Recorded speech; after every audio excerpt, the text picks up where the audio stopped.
Hey, how's it going? Sunny Chris, your lender and sneakers here with another episode of Keeping Sane Saturdays with Miss Ari, all the way from Buckhead, Atlanta, your Hi. travel enthusiast, your luxury brand broker. Thank you so much for joining me today and just being open to having this conversation with me. How's your day going so far?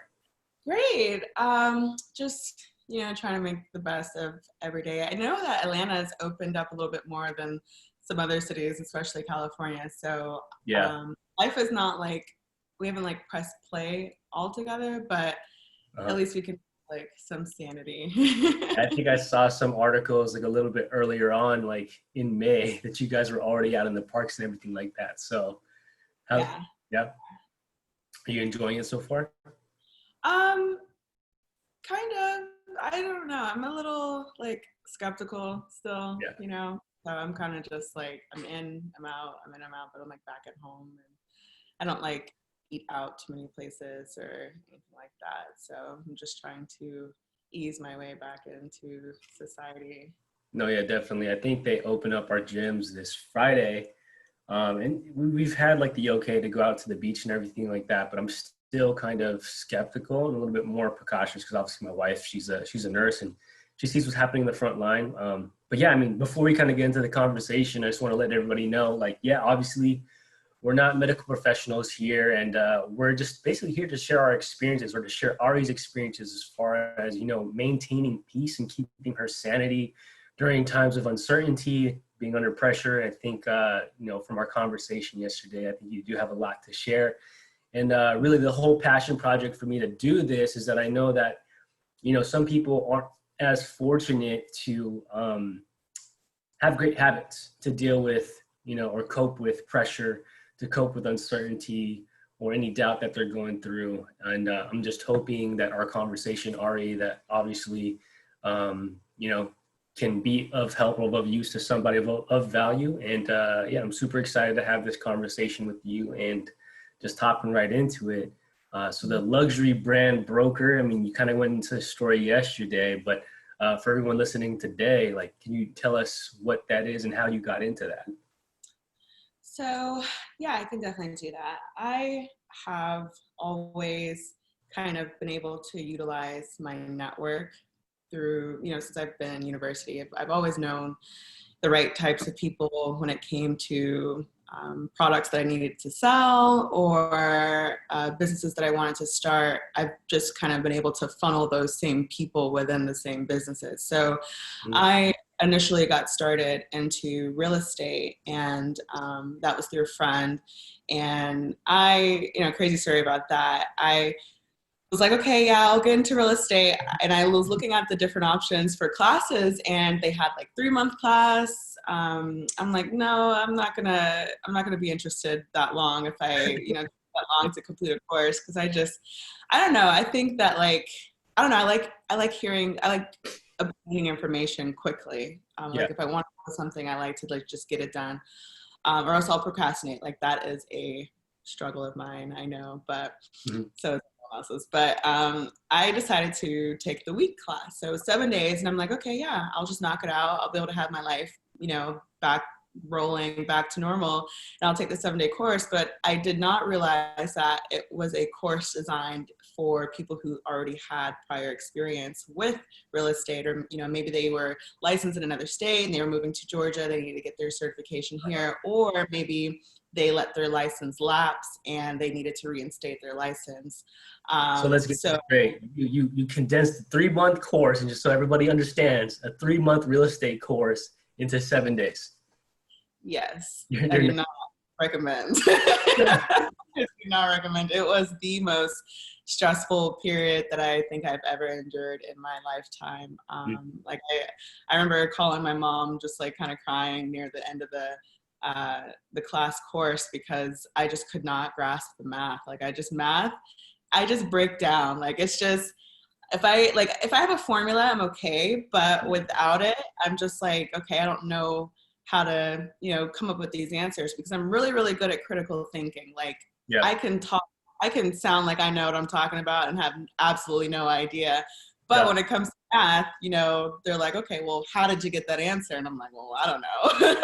So I'm just not that great at it. But I took the test, and I failed it actually by 1 point. So that was a bummer. And I was sitting at a bar with one of my friends that I made in the class, and we're just waiting and waiting and waiting for our test results. And she got hers first, and she passed, and I got mine, and I did it. And the bartender's just like, the shot's on me.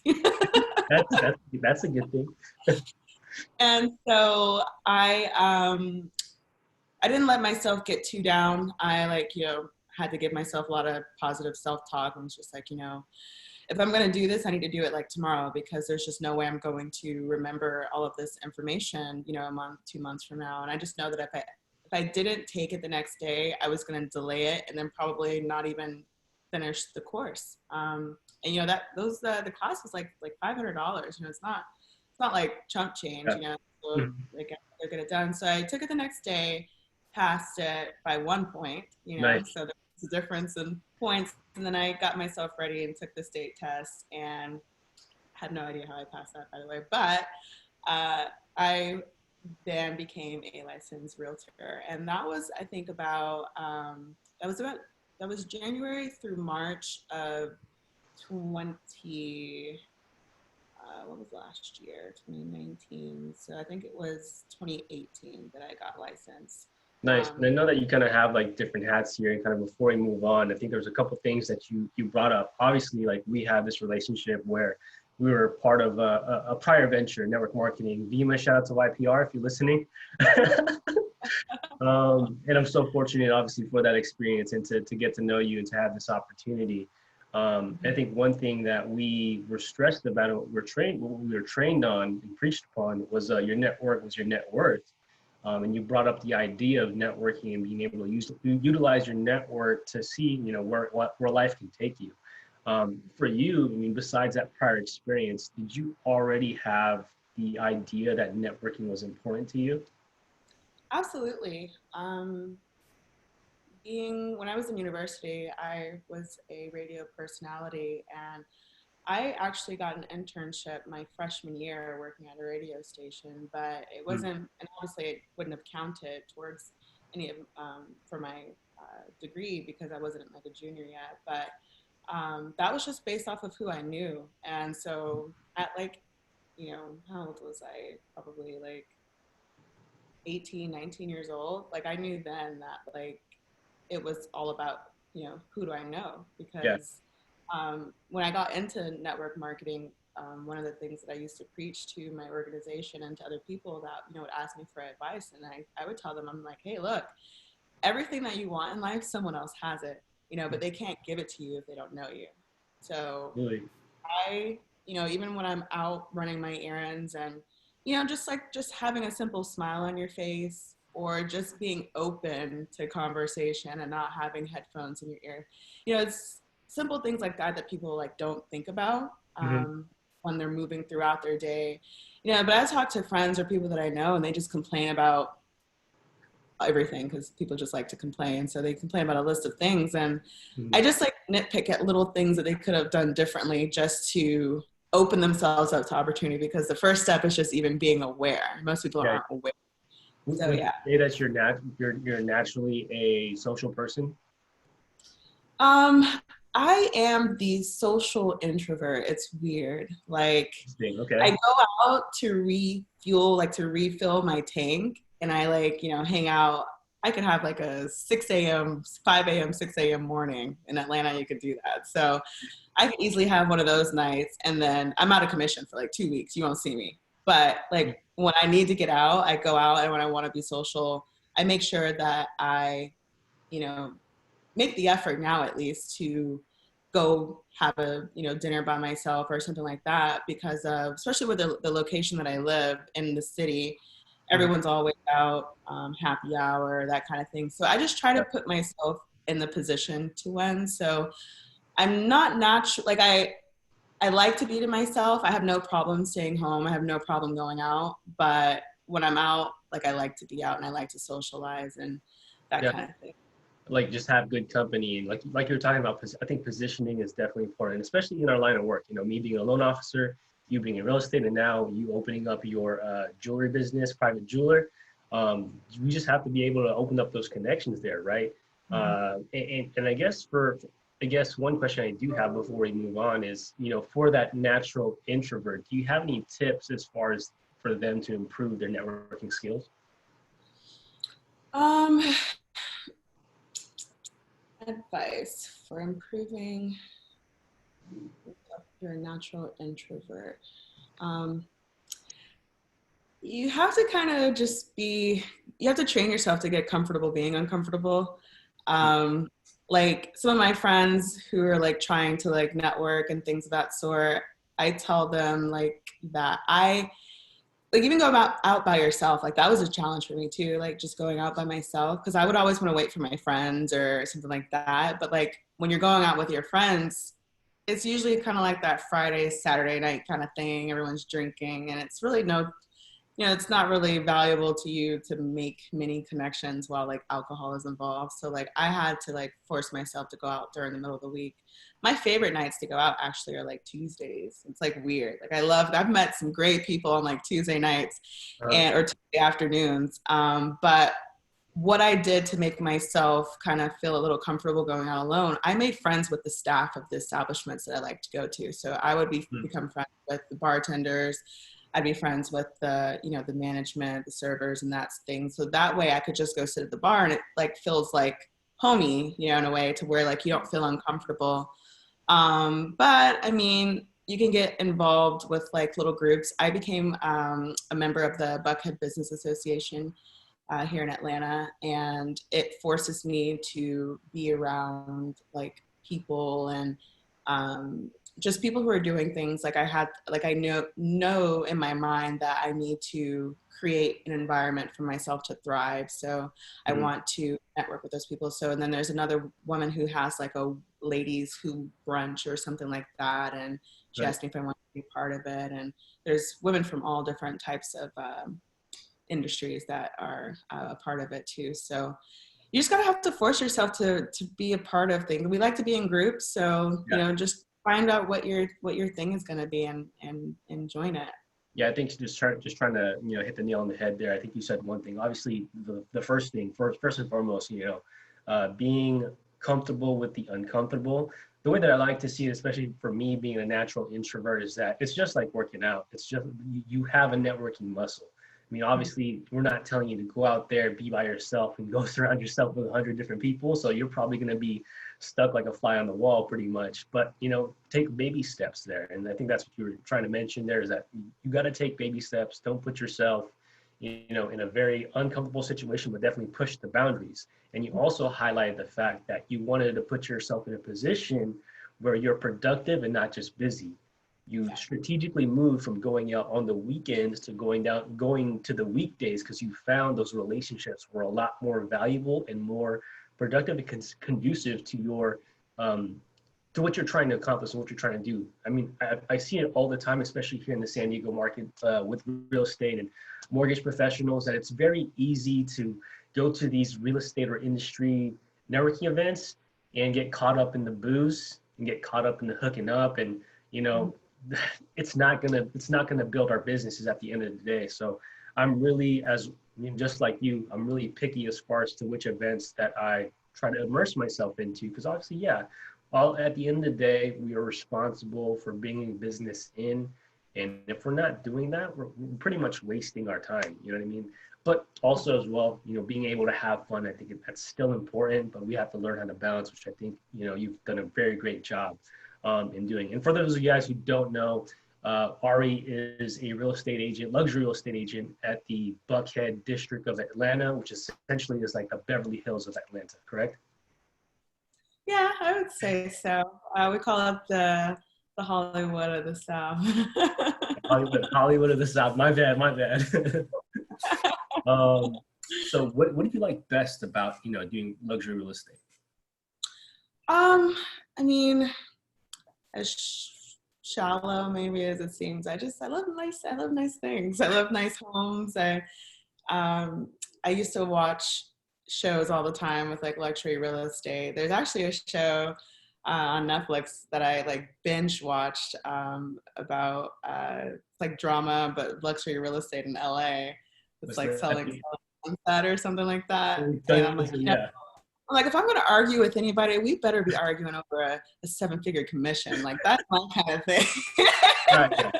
I'm not gonna lie. Like I watched the first two seasons, or the only two seasons that are out right now. So I'm definitely excited to see what happens in the third season. I mean, a lot of my guy friends, they probably make fun of me for watching, especially the ones in the industry, probably make fun of me for watching Selling Sunset. It definitely, dramatizes being a real estate agent or being part of real estate, but it's pretty entertaining, and I'd rather watch that versus, something else. Housewives of Atlanta. I'm like, what do they even do? Basketball wives. And also as well, I mean, do you want to share your Instagram handle right now? Your Instagram handle is? It's the ExtraordinAri Gems. So I came up with the ExtraordinAri brand basically, and it's been able to serve me well. I substituted a Y for an I. So you spell extraordinary as is, and then you just put A-R-I instead of A-R-Y. Obviously for your name, right? And so ExtraordinAri Gems, that's my gems page. And then I'm just working on all things extraordinary, basically. So that's been able to branch out into like beauty and skincare. I won't plug that just yet, just because it's still coming, but yeah, I'm building on the brand, but that's my gems and my diamonds and jewelry page. And I pretty much combined that page with a lot of the jewelry, obviously, but I mashed it up with some of my like traveling, because I travel a lot. So yeah, I figured that, keep people interested and at least be able to give them something a little bit, variety as far as like jewelry. So yeah, for anyone that's watching this, definitely follow her Instagram handle. I've followed her as far as like, her travels. It's completely amazing. Super jealous. And we'll get into that in just a little bit. But going into extraordinary gems. So going into the private jeweler space, you had mentioned, yesterday that it's a very high barrier, a very tough market, a tough industry to break into. How did you find your way into that and getting into that business venture?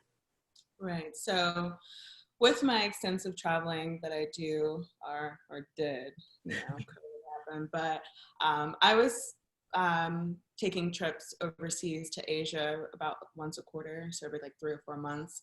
And one of my best friends lives in Singapore, and I would travel out there with one of my other girlfriends from the States. But, we would just bounce around, do our girls trip thing, mixing and mingling as always. And I met some pretty interesting people while I was in Singapore. And this was actually before I decided that I was going to move into the space. After a series of events of meeting several people in the industry, I finally pulled the trigger. But I made some connections out there, and I met a guy who owned a mine in Namibia. How do you say that? Namibia. I'm not sure either, so I'm pretty sure. I haven't got to that side of the equator yet, but I thought that was pretty cool. And I'm like, wow, I'm like, people that you can own a mine. Like I have been able to meet so many people that have done the most, not crazy, but just like, you don't meet people doing these things like in the States, like on a regular day. Like, I don't even know where there are mines, like diamond mines or garnet mines or wherever in the States. So when I traveled overseas, actually, I really networked. I was really social. Like, that's the most social that I actually am in my life, is when I'm traveling, because you just don't know who you're going to pass by. A plane can get you to and from within hours, and then you could be from totally different sides of the world. So I basically was up one late night after I had got back from my trip, and there was a woman who had a photo online with these pretty stones on her finger, and it was like a beautiful view of like off the coast in Italy. And I'm like, what is this? I'm like, are these real? I went on her page and I looked at her website, and these things are like $5,000, $10,000, and I'm like, man, these are real. And I'm like, that totally looks like something I could do. I'm already traveling. I could do, showcase my jewelry, and what girl doesn't like diamonds, right? Yeah. So I reached out to some of my friends that were in the industry that I had built relationships with over time. And basically just they reassured me that I would have the support of them and their help of their knowledge to help me move forward in the industry. So I got my certification with the GIA. That's what the United States uses to Congratulations. certify the gems and diamonds that come in and out of the United States. And that was a pretty easy course in the sense of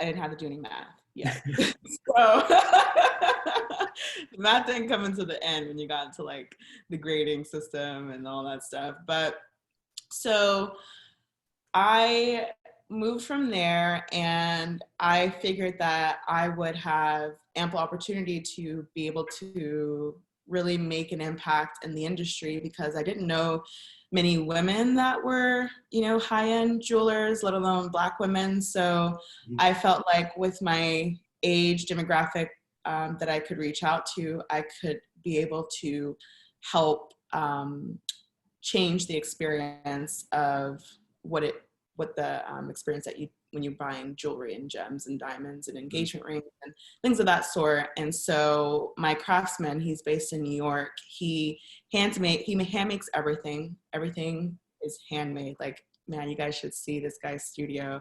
He has like this little torch thing, and he's like melting, twisting wire and all kinds of crazy stuff. But I'm so happy and blessed to just be able to have someone like him that has experience and the knowledge in the industry, because there's a lot of people that you can't even get in touch with when it comes to purchasing diamonds of certain quality and things of that sort, because they just won't work with you if they don't know you. So you have to have like top recommendations or people who can buy things for you in the industry. But overall, I've loved every aspect of it.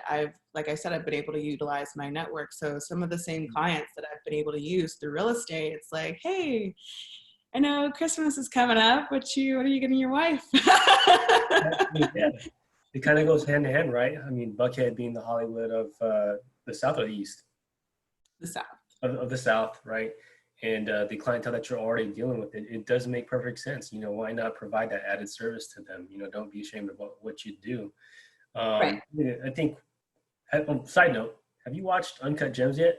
I did. And I actually watched it maybe a week ago, 2 weeks ago. But it's crazy? When I watched it, I didn't know. I saw the name of it, said Uncut Gems, and I saw like a round table. I thought it was about gambling. I had no idea that it was about diamonds in the gem world, because it was on Netflix. It was like featured a movie to watch on Netflix. And I just saw Adam Sandler, and I was like, okay, cool, I'll watch it. Yeah, that's what I thought too. I saw Adam Sandler. Okay, this is pretty good, Netflix. I didn't finish it yet. I'm going to finish it now that I'm talking to you.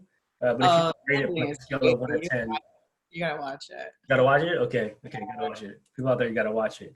I think there's one thing that's definitely resonating in this conversation that I kind of want to point out. It seems like you're very good at cultivating relationships. Mm-hmm. Like even after you meet people, and quite frankly, yeah, I agree with you 100%. Like traveling, being in a place where you don't know anybody, it kind of pushes you towards that boundary to talk to people.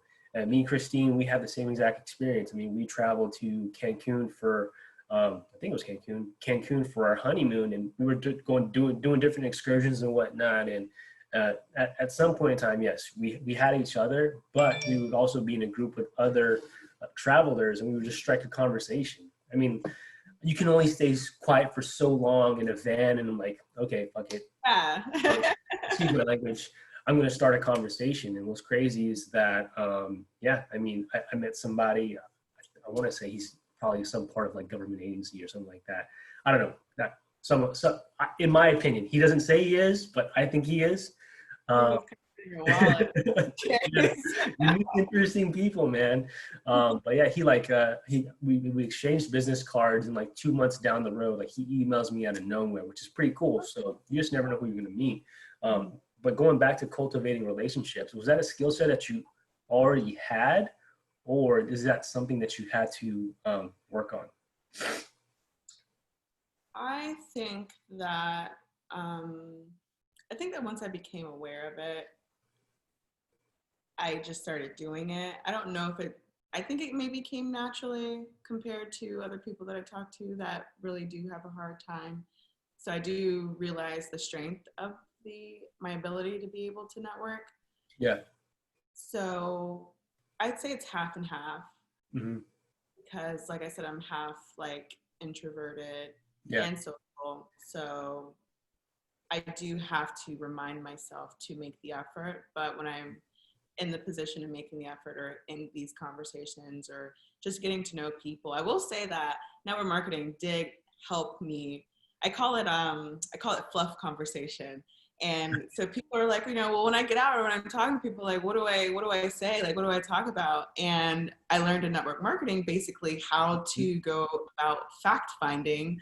And by the time I'm done talking to someone, it's funny because a lot of the times in my conversations at the very, very end, and we're like, oh yeah, what was your name? I don't think I got your name. Like, oh yeah, my name's Ariana. Like, what's your name? But we've had, I know how many kids they have. I know where they work.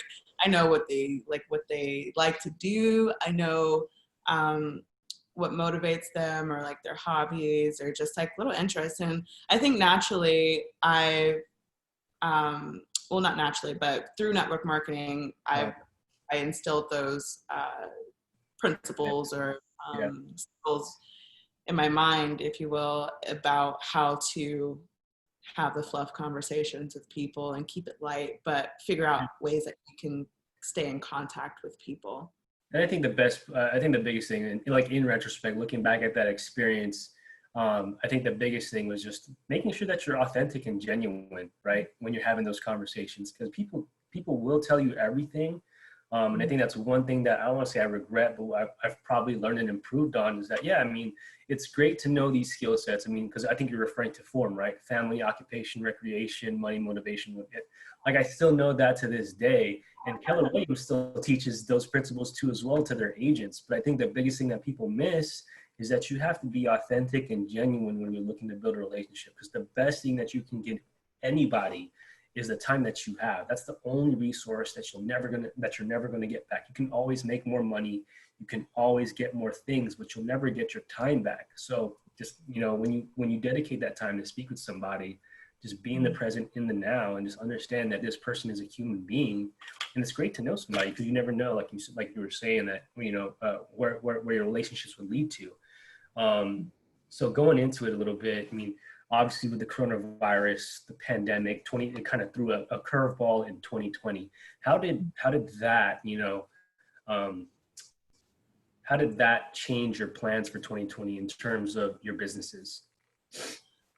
It put me back in the mindset that I need to create some type of income that I can generate for myself without actually having to show up or be in the face of my clients to have. And so I was already kind of good at retailing on Amazon. So during quarantine, I'm just sitting around and, at most, I'm just mostly being able to work on my marketing more so for my real estate and my gym business. So I was like, I know how to do Amazon, so I should just do it. It's basically, in my mind, it's not free money, but it'd be like having a free stream of income because I already know how to do it. I don't have to work hard to do it. So why not just do it and have it?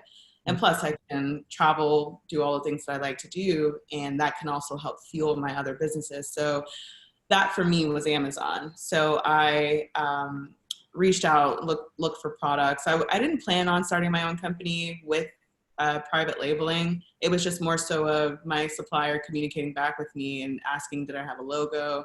And I'm up at 4 a.m. in the morning and I'm just creating, I'm looking at colors. I'm doing market questionnaires where I'm posting to my close friends on my stories on Instagram saying if you saw these 3 products, which one would you gravitate more towards just based on packaging alone, things of that sort. I'm 1, 2, or 3, and then which colors, and so within a couple hours I had my logo ready, design for my packaging and everything. And so that was pretty much that.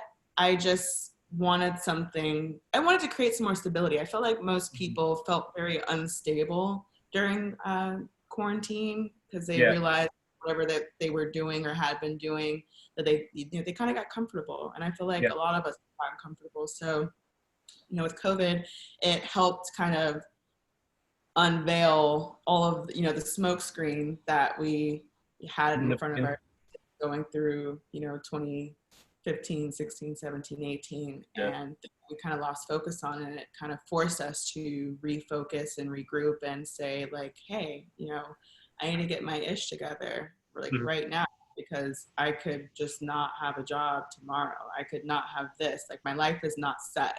People were very comfortable. So luckily I know how to save and I have like my investments and stuff, but I love money. So it's just like, if I don't see paychecks coming in within the month, like that's a problem for me. So I just had to nip it in the bud and get it started. So I moved towards creating some type of income that I could be able to work from home with. So you really, because obviously, I mean, in our industry, like my biggest thing, the first thing that I saw, because obviously being self-employed, you're 100% commission. The first thing that I saw that kind of just like, dang, man, this sucks. They took away open houses for us. So I was doing open houses every single weekend, with my real estate partners, my business partners, just to generate leads to obviously, because we don't do this for free. I mean, this is how we make a living.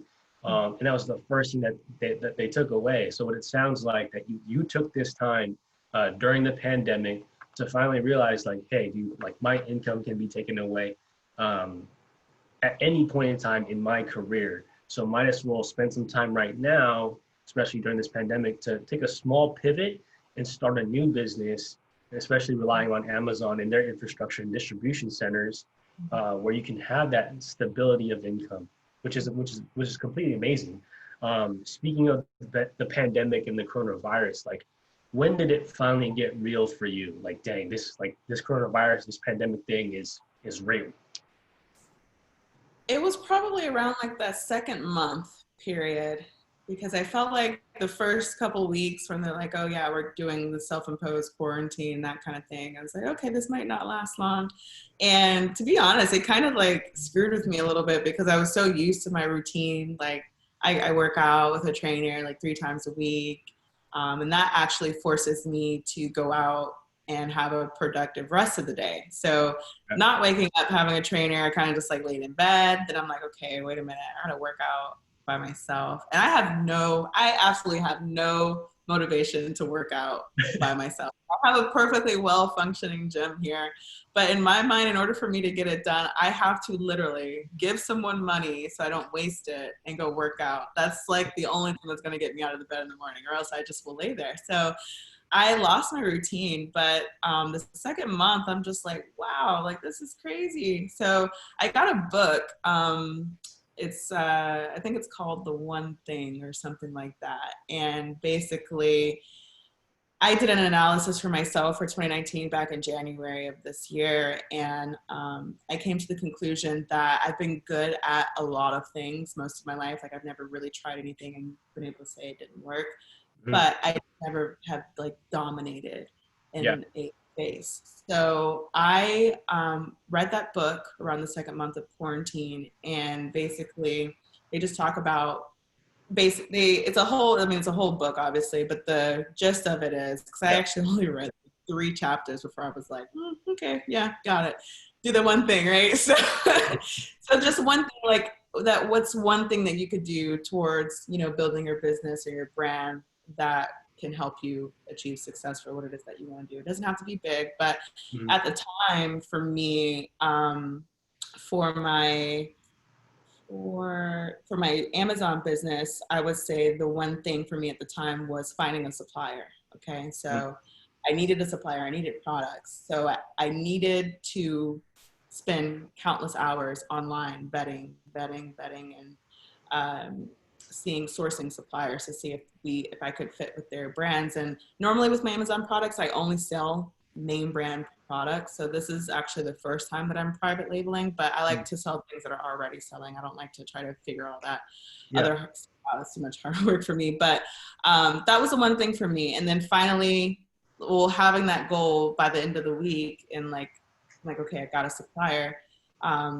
That kind of helped me get the ball rolling, but it took a while for me to just like, I was kind of working from home anyway, but it was just weird not being able to interact with people. And, you know, social media is just so distracting, man. Like I spent hours on Instagram, like I'm refreshing and it's like the same stuff. Like that's how much, I spent on Instagram. But yeah, that second month, it was just like, I need to figure something out. So it wasn't fun. I had to, you know, buckle down and force myself to just look at a screen for hours and hours. But so it was really the second month for you. Mm-hmm. Yeah, for me, I tell people all the time, like obviously, yeah, I mean, I like to have a daily routine myself, and part of that routine was working out. And as soon as 24-Hour Fitness posted on their Instagram page, once again, Instagram, oh, hey, because of the pandemic, because of coronavirus, we're shutting down. Or we're closing our doors for right now. I was like, dang it, this thing is real. And I kid you not, Chrissy and I went straight to Walmart, bought some weights just to try to stay productive, you know, during the pandemic. In your opinion, you know, what ways has the pandemic positively impacted you? Has it positively impacted me? Mm-hmm.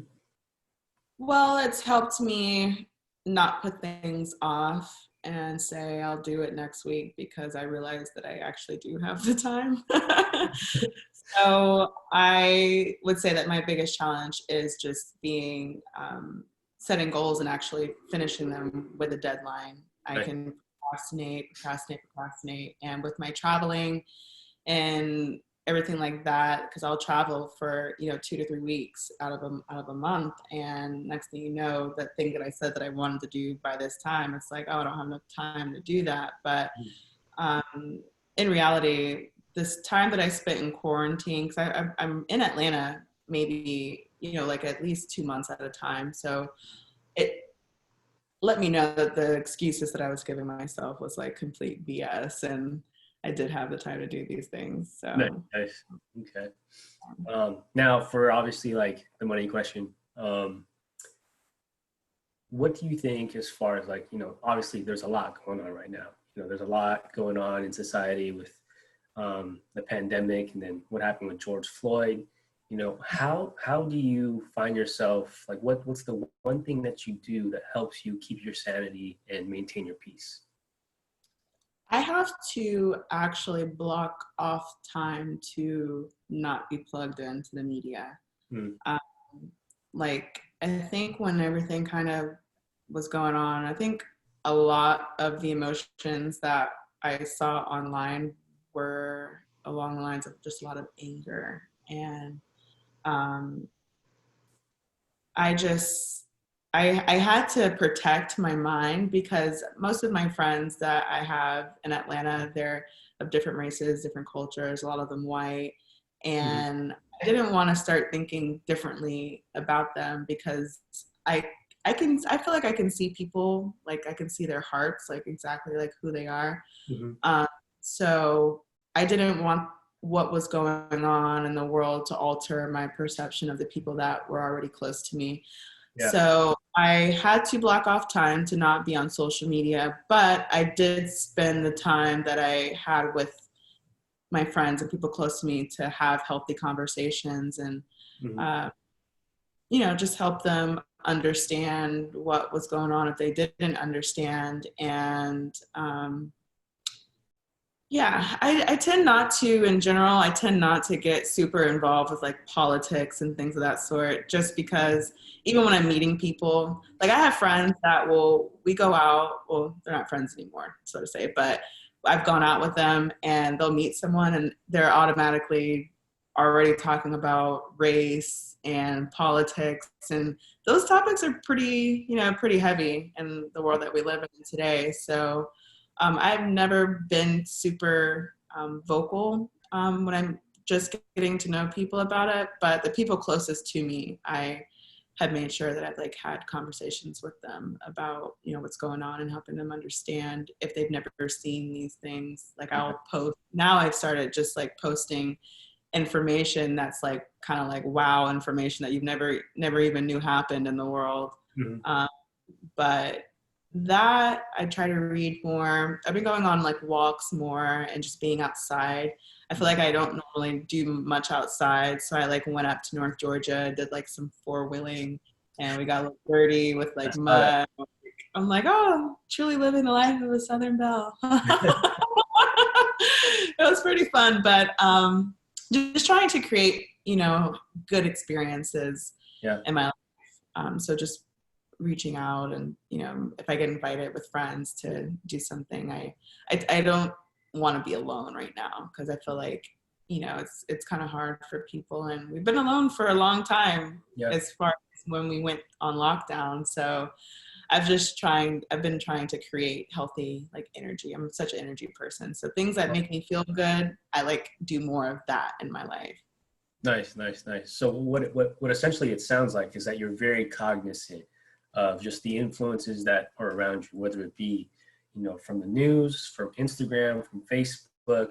Is you're very cognizant of what you're intaking in, because like you were saying, like you didn't want what was being shown online to skew your view of the people around you. And I have to admit too, as well, like yes, it was an eye-opening experience for me as far as, you know, what's going on with the Black Lives Matter movement and George Floyd, and people of color right now. And but also to that extent, just digesting so much negative information, like it was very easy just to walk out of here and look at people that were white and almost have like a negative feeling towards them. And I was like, man, dude, like this is crazy. So that's when I had to personally step away and kind of unplug a little bit, because I didn't want, like you were saying, from my view or from what I'm ingesting, to treat people differently when I know people should be treated the way that I would want to be treated, which is just with love, peace, mercy, grace, and gratitude.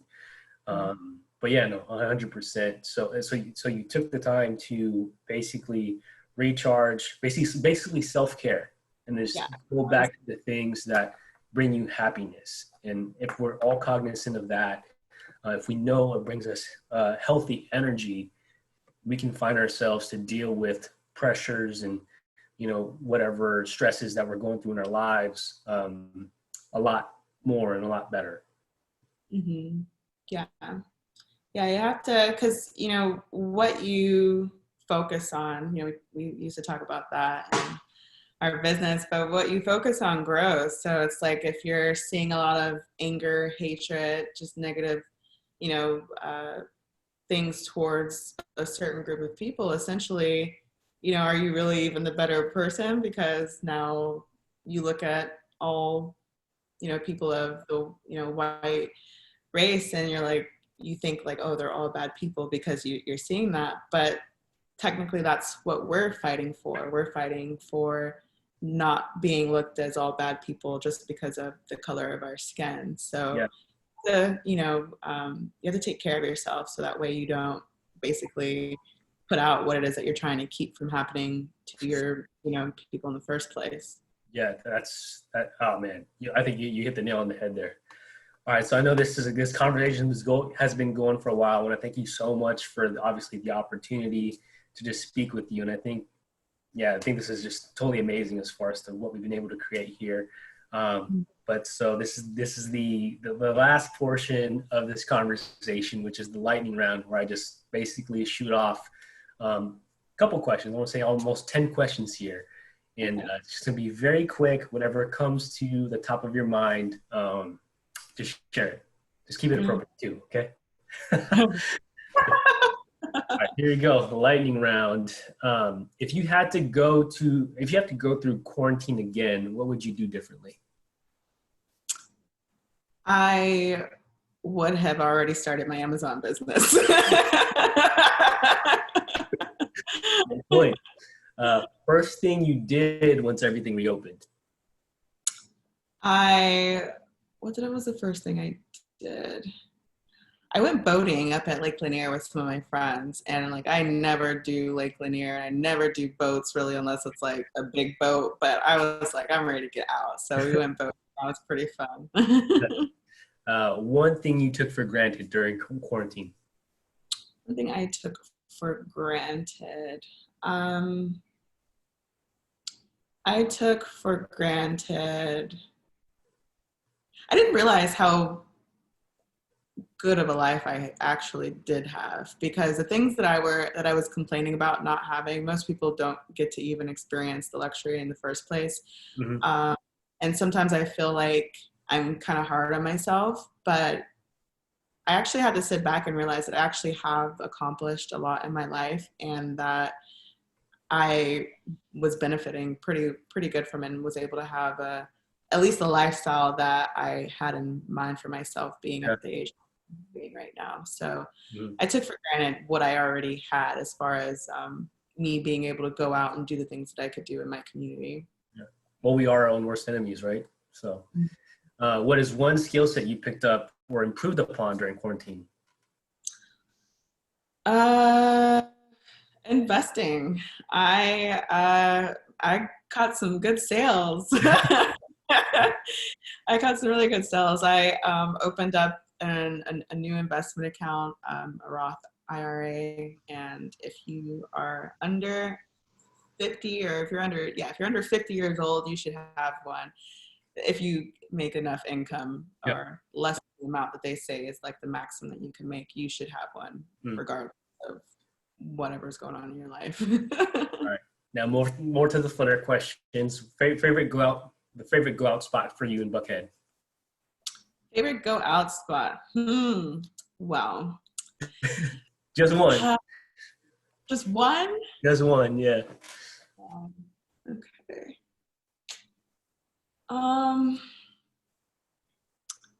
Umi. I love. That's next door. It's a Japanese restaurant. It's a little small place. Definitely have to have a reservation there if you aren't, friends with the management. But it's a little dark, dim lit place, and you'll see celebrities there like all the time. It's in Atlanta. It's cool to do that. Like, I'm sure you guys see people all the time in like LA, or maybe like New York or Miami. But Atlanta, you can like bump and rub shoulders with the celebrities here, and they're like not like super uppity, like I had like Queen Latifah, Jaden Smith, and Jada Pinkett Smith were like sitting at a table next to me once, and I said hey to Queen Latifah, and she's like, hey, how you doing? And it was like my birthday too. I died. That's awesome. If Christine never, I'm hoping we can go back to Atlanta sometime in the near future. If we make it out there, I'm gonna have to hit you up. I'm like, hey, yo, can you get us a table for Umi? What's one word you would describe the pandemic? One word to describe the pandemic. First thing. Just unseen. Okay. Unseen. And I had big plans this year. I lived it up. I was in Hong Kong and for New Year's Eve, and I just knew this year was going to just be just crazy. And then COVID-19, it's just like, nope, sit down. Like, what? And guys, if you haven't checked out our Instagram handle, you definitely need to check out our Instagram handle to see all our travel. It's freaking amazing. If you were to be stranded on an island, what's one thing you would take with you? Ooh, on an island, one thing. Jeez.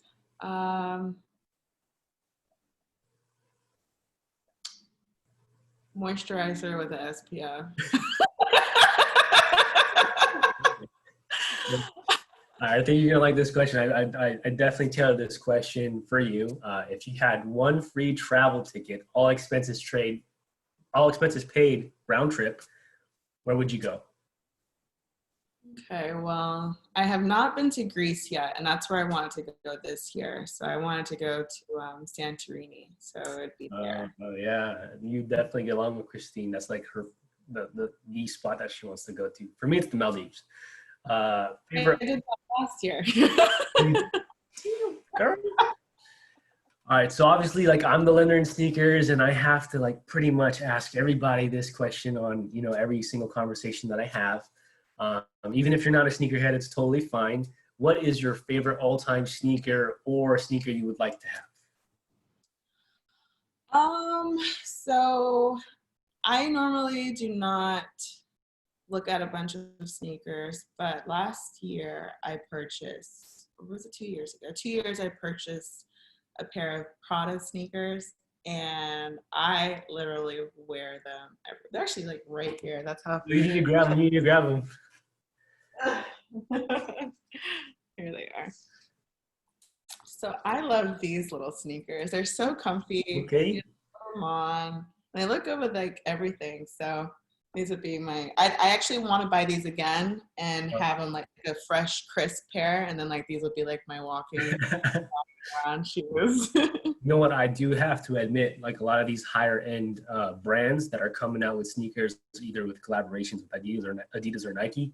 I appreciate it. I appreciate them, contributing to the culture, and it just shows you just the elevation of that culture into how much it's touched, different aspects of society. So a pair of sneakers that I have seen that I would be open to buying, Dior did a collab with like Nike or something like that, where the check has like the Dior branding in it. And so it looks pretty cool. I'd buy those too. I love Dior. That's my favorite. I'm going to have to check that out.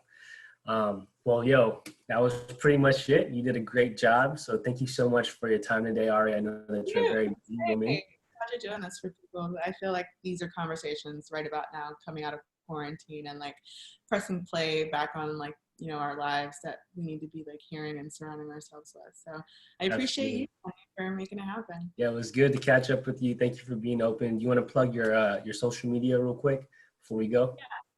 So I do have a personal Instagram. If you just want to see my traveling, sometimes my page is on private, sometimes it's not. When I'm not posting, I put my page on private just because I don't like nosy people. But Jet Set Ari, and that's the picture, just in case you're like wondering which one it is. But it's Jet Set Ari with 2 eyes, and that is mainly my traveling. And then I have my gems page, which is also tagged on that same page on the bio, and it's ExtraordinAri Gems. Instead of a Y, substitute it with a I. And I know it's probably backwards, but at least they can like see. Yeah, I'll link it in the description too. Yeah. So so those are my 2 pages. So you can either follow my personal page or my my gems page. If on my personal page though, like if you look like you have a lurker account, like I don't let people follow me. Like if you have like 100 followers or like even a icon photo, like I'm just like, no. Have your games up, people. Be real. Well, hope you guys enjoyed today's episode of Keeping Sane Saturday with Ari, the luxury brand broker. And we'll see you soon on the next one. Thank you again, Ari, for tuning in and being a part of this. Thank you. Thank you for having me.